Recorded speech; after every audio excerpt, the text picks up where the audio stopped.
Hey kids, Pastor Al here. Good to see you again this week. Hey, let me ask you a question that I kind of know the answer to. Honestly, most of the questions I ask, I think I know the answer to. Do you have anybody in your life that kind of annoys you sometimes, that just bugs you? I'm willing to bet that you do. And I'm willing to bet that the person that annoys you is not some enemy or not someone you don't know very well, but sometimes it's a good friend or might be a brother or a sister. Let me show you a little video of someone who's got someone in their life who, well, really is a very good friend, but sometimes is very, very, very annoying.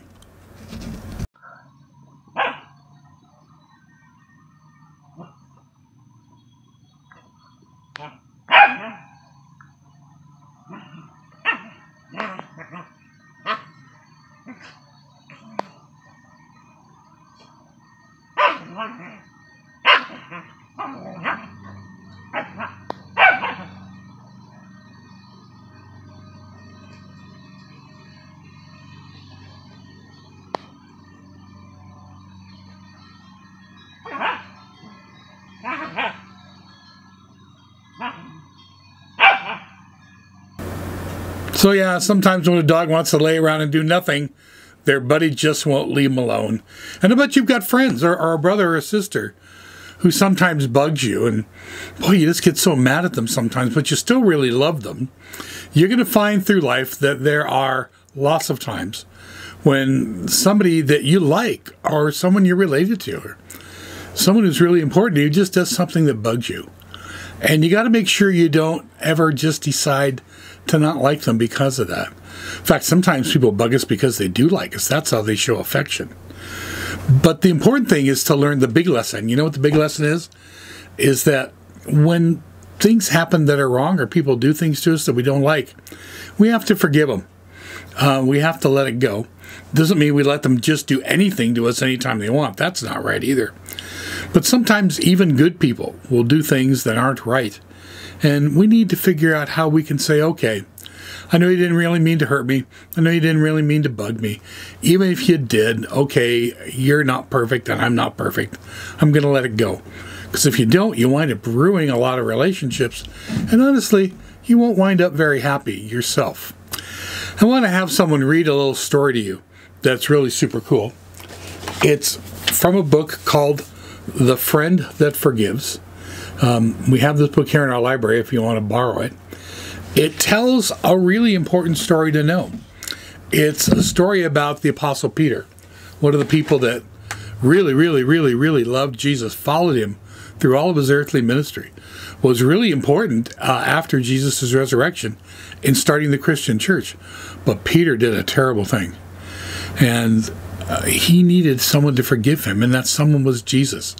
And this book tells the story of how Jesus did that. And one of the things we learn from that is if Jesus could forgive this terrible thing that Peter did, then we can find room in our hearts to forgive people who do things to us. So I hope you enjoy the story. I'll sign out right here, and I'll let the story end our little video this morning.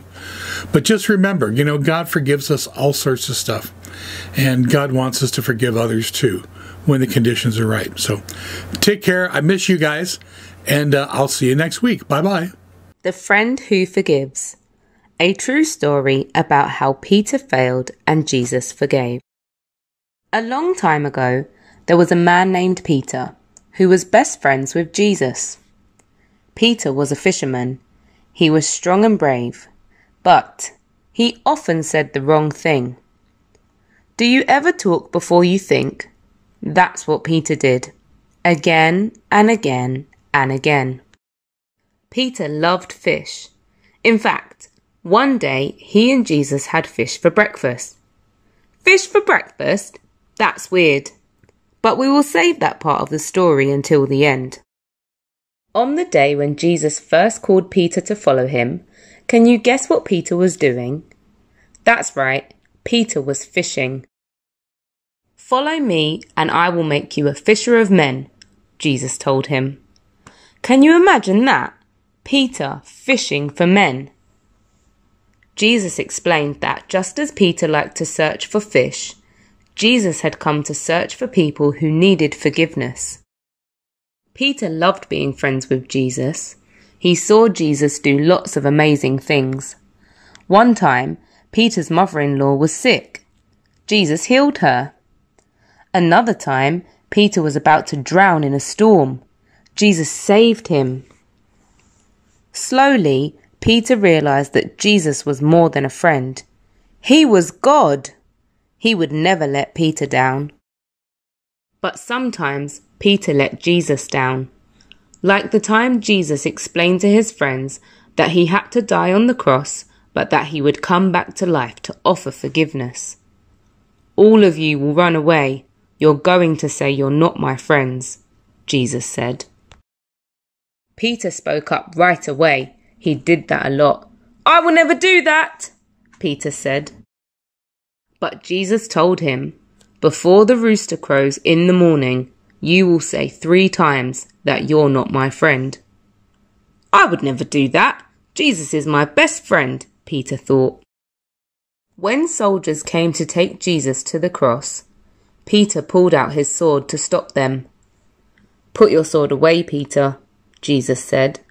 My Father says this must happen.